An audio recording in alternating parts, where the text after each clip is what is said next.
Hello everyone and welcome back to another video. Today I'm going to tell you guys how to beat the Romans in Age of Empires 2. They're a DLC civ, so naturally not everyone has access to it, and so I want to make this video as soon as possible so that if you can't afford to pick it up or you don't care to play the Romans, at least you'll know how to deal with it. It's also a civilization that's incredibly strong in the hands of lower level players because it's quite easy to make use of, and especially if you don't know what the civ does or where its weaknesses are, it can be extremely hard to play against it. Also, it's a very strong infantry civ, and generally speaking, infantry at lower levels are harder to deal with and easier to use. So if they're using infantry against you, it's going to be hard for you to deal with them because they don't have any easy counters like pikemen or monks to knights, for example, but they also don't require high micro, so they can just patrol them in and you're going to have a hard time dealing with it if you don't know exactly what to do. And so this video I'm going to go ahead and tell you guys how to beat the Romans and how to deal with each one of their strong options. And so in general, this video should give you a good grasp of the civilization, what they're trying to play to, and how you can counter it using whatever civ you're playing. And I've talked about how Romans already are really strong in lower levels, but the truth is they're actually just really strong overall right now. They're like A tier at least civilization wise, but they're probably an S tier civ. They're probably a top 5 civ in the game pretty comfortably. I will say though, they have some weaknesses and they're a little bit not as flexible as some of the other top tier civs, and I'm here to expose some of their weaknesses, of course, so you guys can go from that or go off of that.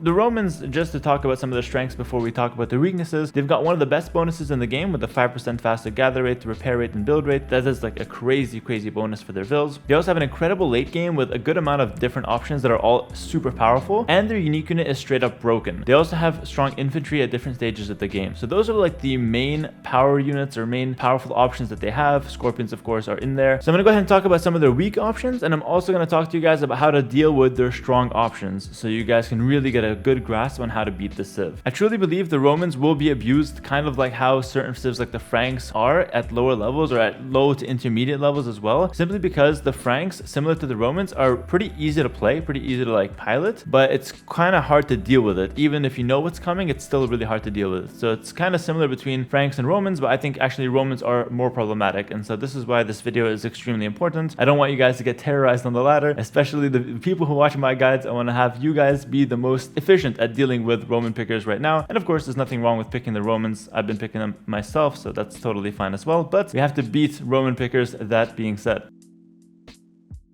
Alright, starting things off, we need to analyze what exactly the Romans are weak at, because we need to rule out the options that they don't really have available to them. So the first big weakness of the Romans is that they have really weak range unit options. If you take a look at their archery range, they've got no thumb ring, no bracer, no arbalest, and no hand cannoneer. No Parthian tactics as well. So meaning that heavy cav archers is not a really good option because you're missing thumb ring, and Parthian tactics. Arbalest late game, not really good option. Arbalest and castle is not a good option because you don't have thumb ring. And then skirms late game, not a great option because you lack bracer. So skirms are still playable. Crossbows and castle early still playable, but overall pretty weak range options in general. Also, not having hand cannoneer is really important as well because it means that they cannot match your halb hand cannoneer. If you decide to go for that comp, they can't actually match it with their own hand cannoneer. So they have to deal with your infantry, usually with their own infantry, which is easy for them because they have really strong infantry, but this is something that we can actually abuse. So starting things off, they have really weak range options. That's really important. Also, the next big weakness I've realized is that they are weak to monks and bombard cannon. Especially going into late game, they don't really have a really good answer to monks and bomber cannon. Think of it this way. They have light cav, that's true, but no hussar, so charging at monks is going to be pretty difficult. And they do have monks and atonement themselves to convert your monks, but they don't have sanctity, and so their monks are going to be pretty squishy and easy to pick off. Also, they're weak to bomber cannon because they don't get bomber cannon themselves, and so if they want to go bomber cannons to snipe your monks, it's not really an option. Bomber cannons to snipe your siege, it's not really an option. And then you can use your bomber cannons to easily snipe any of their siege, scorpions, onagers, etc. Most of the time they'll have scorpion, and so if you use your monks and bomber cannons to convert and snipe their scorpions from distance, that's going to be a really good game plan in general. Also, a lot of their units are melee units, either cavalry or infantry, and monks usually do very well against those. And so in general, monks and bomber cannon will be great at dealing with the Romans in late game. They also don't have heresy, so long term they don't really have a good way to deal with monks if they're not able to just jump on you and overwhelm you. And their final weakness that I found is that their late game is extremely hard to get to. They've got insane options, I'm not going to deny that. Their legionary unit is insane. Like, it basically wins any melee combat against other infantry. That's insane. And their unique unit is crazy broken as well, especially in Castle Age with that 3 pierce armor. It's really hard to deal with. However, going into late game, it's not really easy to win with those compositions because if they go for legionary, it's quite expensive to get there, and the unique tech Comitatenses, or however you say that one, is really expensive. It's costing like 1500 resources, and that's not easy to get to. And so with that in mind, we can definitely pressure them and win the game before they get to those super late expensive options. All we have to do is not die to the early options, which I will tell you how to do as well in this video later on. But just know that we do have a window where we can kill them before they get to their strong late game options. Also, yes, their Scorpions benefit from ballistics, but this is not that amazing of an option, and I'll tell you guys how to deal with that as well. And just know that their late game is definitely pretty abusable. If they go infantry, we can counter them. If they go for their cavalry, we can definitely counter them. It's very hard for them to mix the Centurion and Legionary, even though that's what they want to do ideally, because they want to have one Centurion near their Legionary to buff them with attack speed and movement speed. It's very hard for them to get there, and this is something that we can definitely play off of, because if they're going Legionary, to get a castle and start making some Centurions as well will be a little bit difficult and only possible in the super late game. And so this is once again another weakness that I found in their game. Okay, so that's their weaknesses. Now let's go ahead and talk about dealing with their strong options. So what are Roman players going to often go for?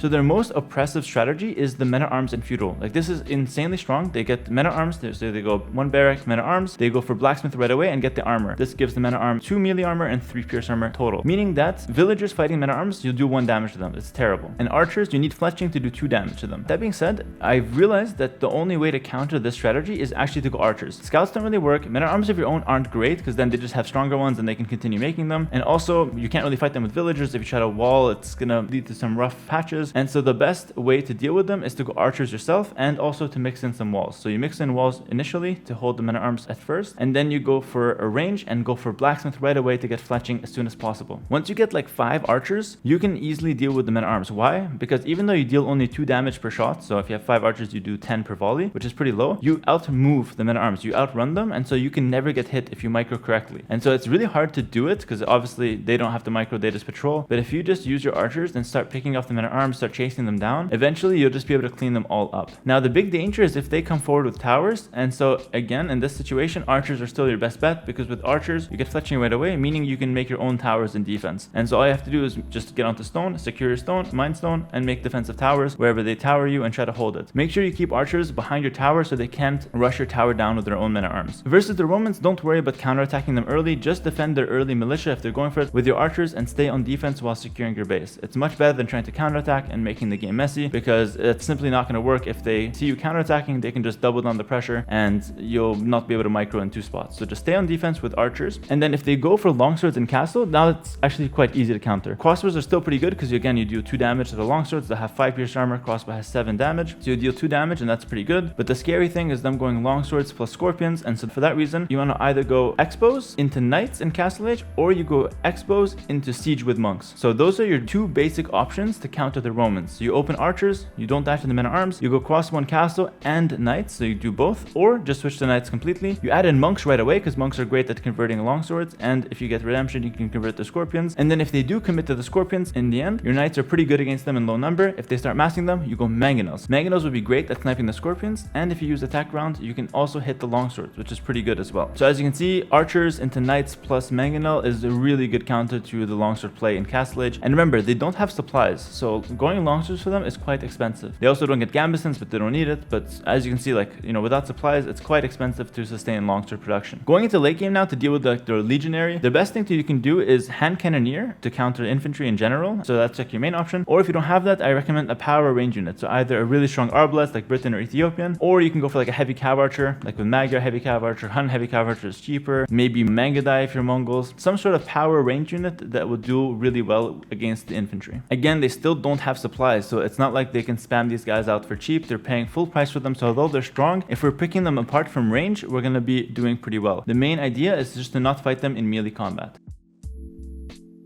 Next up, we're going to talk about dealing with scorpions. I already mentioned this a little bit, but if they ever go for any kind of scorpions, your best bet is either mangonels or a lot of redemption monks. I recommend mangonels early, and then redemption monks only if they have their own mangonels. Also, if you ever use cavalry to counter the scorpions, which is also a very fair counter, so either knights or light cav or even step lancers, these cavalry units are good against scorpions, but since the scorpions benefit from ballistics, make sure that you spread your cavalry out. Also, attacking from different angles is usually a good idea. Also, if you're really advanced, you can try to make cav units units move in a way that they dodge ballistics, and so you can close the gap while dodging the Scorpion's ballistic shots, and you can easily jump on top of them with taking minimal damage. Once you get to Imperial Age, it's really easy to deal with Scorpions. You can just go for power options for yourself, like monks with block printing and redemption to convert them from far. You can go for bomber cannons and mass that would just destroy Scorpions, or you can go for siege onager if your civilization gets it, and that's usually a great option against heavy Scorpions as well. So it's really only a problem in Castle Age, and even in Castle you should be able to deal with Scorpions pretty effectively, but it is still a dangerous option, so make sure you respect the Scorpion option from the Romans. It is quite scary.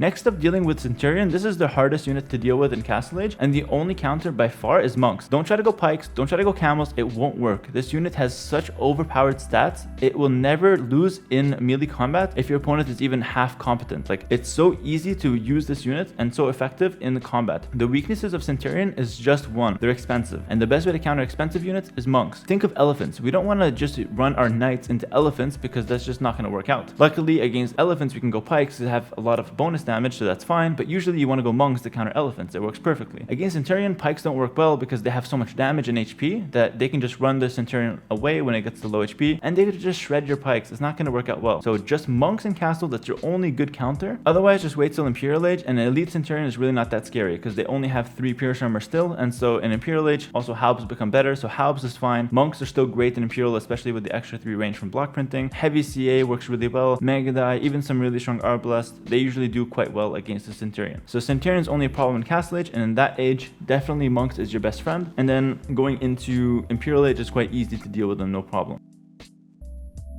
The last good option that they have is their Cavalier or Legionary with the +5 charge damage from that unique tech. But again, that unique tech is very expensive, so if they ever go for that kind of option, we're gonna go ahead and try to kill them early.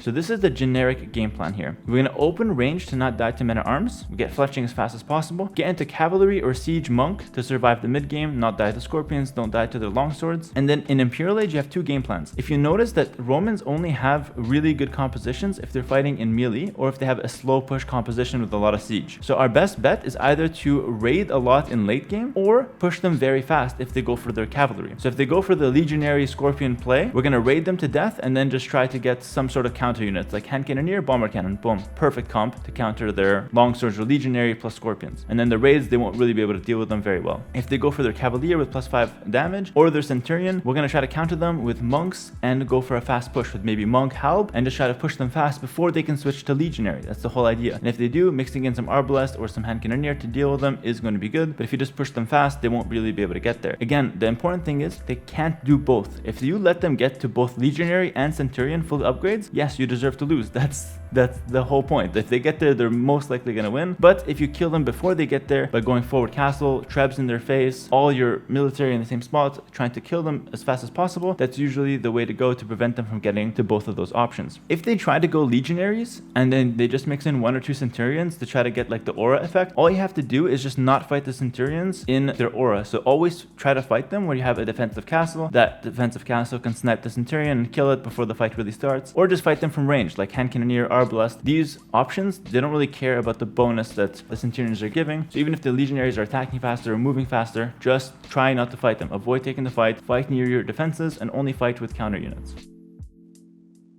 The last thing I'll note here is that you need to figure out what the Romans are going for in their late game. As I mentioned already, it's very hard for them to get to both of their powerful compositions. So if they go for one or the other, find out as fast as possible and prepare the right counter units for it, and you should have a good success. Also, if you do this, these few steps correctly that I mentioned as far as how to deal with their strong options early, you should really be able to take control of the game in the mid game. And that's really the main point of where you try to push back, like an early to late castle. That's kind of where your civ should have more strengths than the Romans in general.